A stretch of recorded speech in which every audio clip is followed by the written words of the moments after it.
Ating tatalakayin ngayon sa ating aralin ang isang halimbawa ng isang parabola. Nais kong bigyan ng pansin ang pagkakahabi-habi ng mga pangyayari upang masagot natin ang focus na tanong na bakit mahalagang maunawaan at mapahalagahan ang parabola bilang isang akdang pampanitikan. Matapos mong pag-aralan ang isa sa mga sanaysay mula sa Gresya, ikaw ay gagabayan naman ng mga mensaheng matututuhan sa akdang pampanitikan na umaakay sa tao sa matuwid na landas ng buhay, ang parabola. Ating alamin ang ilan sa mga kaalaman patungkol sa parabola. Ano nga ba ang parabola? Ang parabola ay sinasabing natagpuan sa kauna-unahang mga taon sa mundo at nabuhay sa mayamang wika ng mga taga-silangan.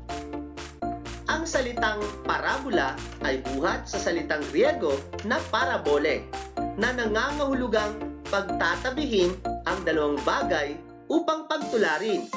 Gumagamit ito ng mga tayutay na pagtutulad at metapora upang bigyang diin ang kahulugan.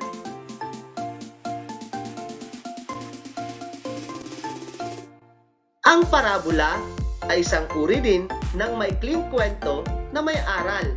Kadalasan, ito ay galing sa kwento ng Biblia na matatagpuan natin sa banal na ebanghelyo.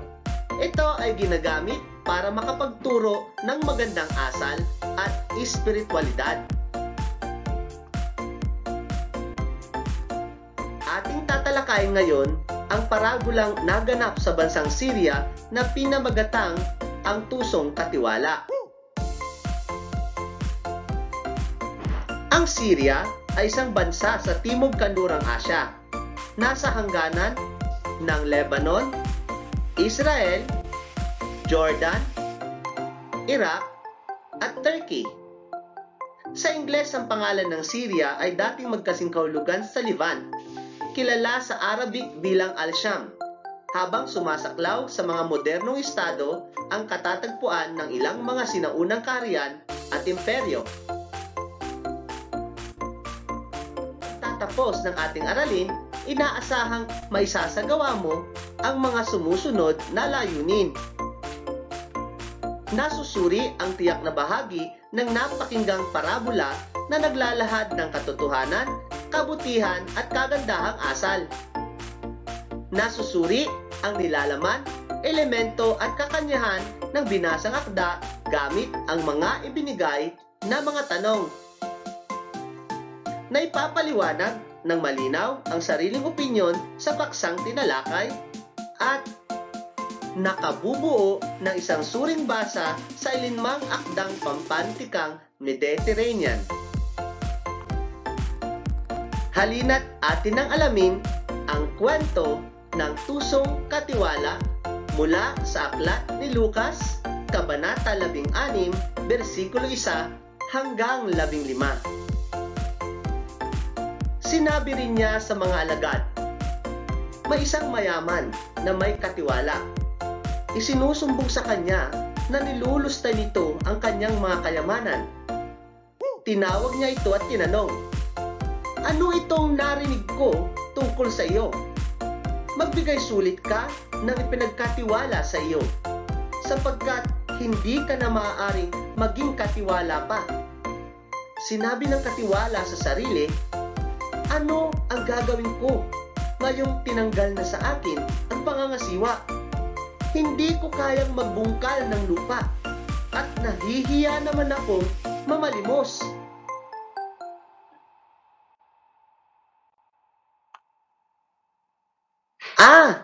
Alam ko na ang gagawin ko. Maalis man ako sa pangangasiwa, may tatanggap naman sa akin sa kanilang tahanan. Kaya't isa-isa niyang tinawag ang mga may utang sa kanyang Panginoon. Sinabi niya sa una, magkano ang utang mo sa aking Panginoon? At sinabi nito, 100 tapayan ng langis. Sinabi niya naman dito, kunin mo ang katibayan ng iyong pagkakautang. Maupo ka at isulat mo agad na 50. Pagkatapos ay sinabi naman niya sa isa pa, "Magkano ang utang mo?" At sinabi nitong, "100 kabang trigo." Sinabi niya rito, "Kunin mo ang katibayan ng iyong pagkakautang at isulat mo na 80."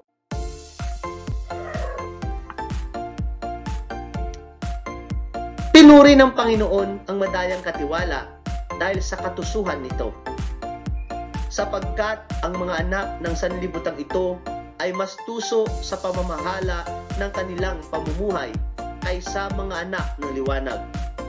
Sinasabi ko sa inyo, makipagkaibigan kayo gamit ang kayamanan ng sanlibutan upang kung maubos na ito ay tatanggapin kayo sa walang hanggang mga tahanan. Ang tapat sa kaunti ay tapat din sa marami, at ang hindi tapat sa kaunti ay hindi rin tapat sa marami. Kaya kung hindi kayo naging tapat sa kayamanan ng sanlibutan, sino ang magtitiwala sa inyo sa tunay na kayamanan?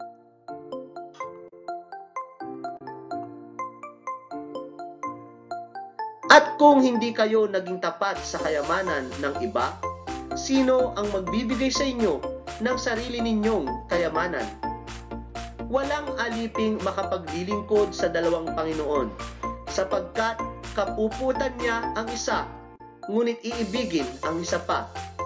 O kaya naman ay magiging tapat siya sa isa, ngunit kamumuhian ang isa pa. Hindi kayo maaaring maglingkod sa Diyos at sa salapi. Ngunit narinig ng mga Pariseyong maibigin sa salapi ang lahat ng iyon. Kaya siya'y kanilang kinutya.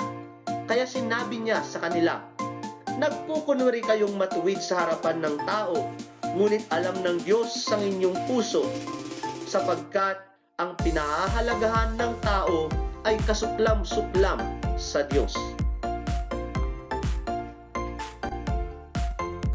At yan ang kwento ng parabolang ang tusong katiwala mula sa aklat ni Lucas, Kabanata 16, versikulo 1 hanggang 15. Ngayon ay subukin naman nating suriin ang ilan sa mga kaisipan at aral ng parabolang ito. Ang pangunahing layunin ng parabola ay ipabatid sa atin ang pagiging mapanuri natin sa ating paglilingkuran sa mundong ito. Hindi tayo maaaring maglingkod ng sabay sa pera at sa Panginoon. Nararapat lamang na ibigay natin ang taus-pusong paglilingkod sa mas nakatataas at sa may likha sa atin. Mamili kang mabuti kung sino ang iyong paglilingkuran, sapagkat imposibleng maglingkod sa dalawang Panginoon.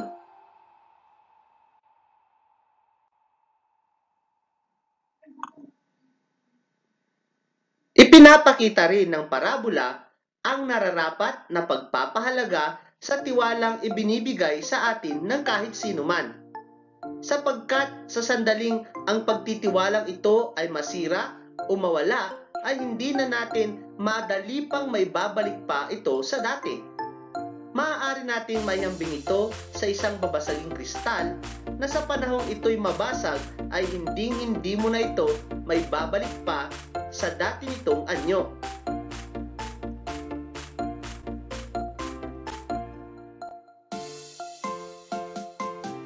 Ang mensahe ng akda ay masasabing napakahalagang kaisipan na nararapat lamang na ikintal sa ating mga isipan, sapagkat ito ay nagpaparangal sa ating Diyos at sumasalamin rin sa sarili nating mga buhay at pananaw. Nagbibigay turing din ito sa mga aral, ang pagtitiwala at pagiging katiwa-tiwala, hindi lamang sa malalaking bagay, ngunit gayon din sa mga maliliit na bagay. Pinapakita rin ito ang epekto ng yaman at pera sa mundo. Bago natin tuluyang ipinid ang pagtalakay sa paksa, ay nais ko munang tignan ninyo ang mga bagay na ito: karot, itlog, at mga butil ng kape. Nais kong saliksikin ninyo ang kwento tungkol sa mensahe ng butil ng kape mula sa The Story of a Carrot, egg and a coffee bean na isinalin sa Filipino ni William A. Enrijo